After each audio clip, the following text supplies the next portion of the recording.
नमस्कार दोस्तों, मैं हूं बीन मिश्रा और आप देख रहे हैं इन्वेस्टमेंट प्लानिंग गुरु। दोस्तों, हमारे लास्ट वीडियो पे कुछ हमारे दोस्तों ने कमेंट करके पूछा है कि वो बिगनर हैं और वो कहां से शुरुआत करें और वो शॉर्ट टर्म में इन्वेस्टमेंट करना चाहते हैं।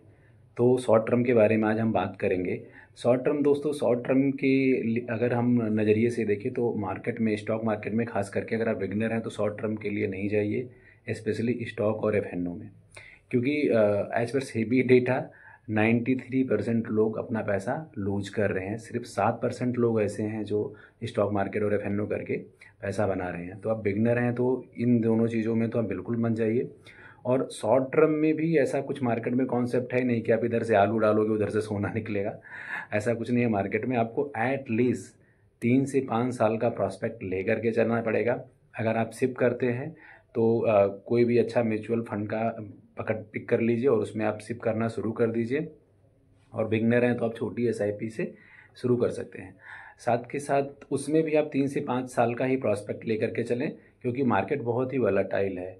तो first year, second year onward में भी आपको प्रॉफिटेबल ना दिखे आपका पोर्टफोलियो, लेकिन थर्ड फोर्थ फिफ्थ ईयर में वो ऑब्वियसली प्रॉफिट आपको मिलेगा।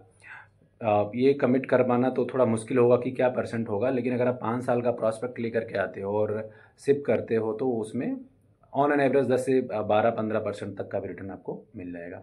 साथ के साथ अगर आप बिल्कुल भी न्यू हैं और तो आप म्यूचुअल फंड के साथ म्यूचुअल फंड भी ले सकते हो और यूलिप का भी प्लान ले सकते हो। उसमें आपके लाइफ का इंश्योरेंस भी कवर्ड होता है, तो वो भी एक बेहतर प्लान हो सकता है 5 साल या 5 साल से अधिक के टर्म के लिए अगर आप जाना चाहते हो।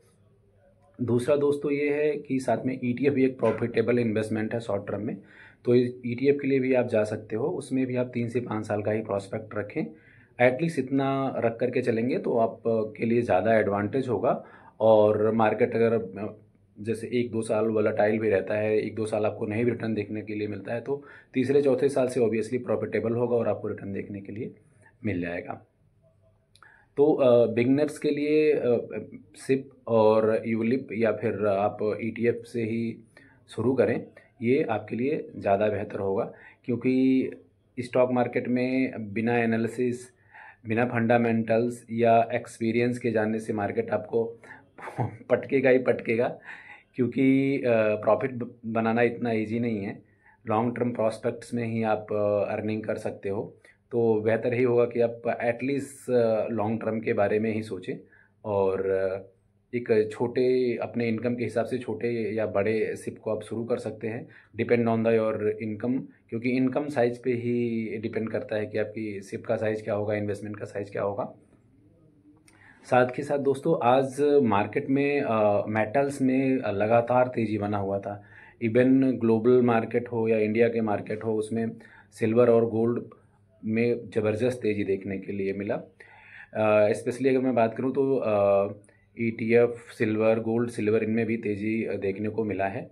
और सराफा बाज़ार और फिजिकल भी मार्केट में तेज़ी देखने के लिए मिला है। तो आइए नज़र डालते हैं कि आज क्या रहा भाव। सिल्वर 1,56,000 पे ट्रेड हुआ है फिजिकली, और एमसीएक्स के साइड पे भी सिल्वर में तेज़ी देखने के लिए मिली हुई है। तो मे बी ये शहर में, अलग अलग शहरों में अलग अलग रेट हो सकता है। तो आप कमेंट में मुझे बता सकते हैं कि आपके शहर में सिल्वर का क्या रेट है, क्योंकि अलग अलग शहर में अलग अलग सिल्वर आज ट्रेड हुआ है। गोल्ड का जो रेट है 24 कैरेट है 1,23,800, 22 कैरेट है 1,15,100 और 18 कैरेट है 96,300। दोस्तों, निफ्टी भी आज चढ़ करके बंद हुआ है 82.05%, सेंसेक्स 319.07% और बैंक निफ्टी 60.75%। डॉलर और यूएसडी का जो रेट है, डॉलर वर्सेस यूएसडी का यूएसडी वर्सेस आईएनआर का जो रेट है वो 88.70 का है। दोस्तों, हमारा जो पर्पज़ है छोटे छोटे क्लिप बनाकर वो आप लोगों को जानकारी देने का है। अगर आप कोई इन्वेस्टमेंट करना चाहते हैं तो अपने फाइनेंशियल एडवाइजर से सलाह ज़रूर लें। थैंक यू, धन्यवाद, नमस्कार।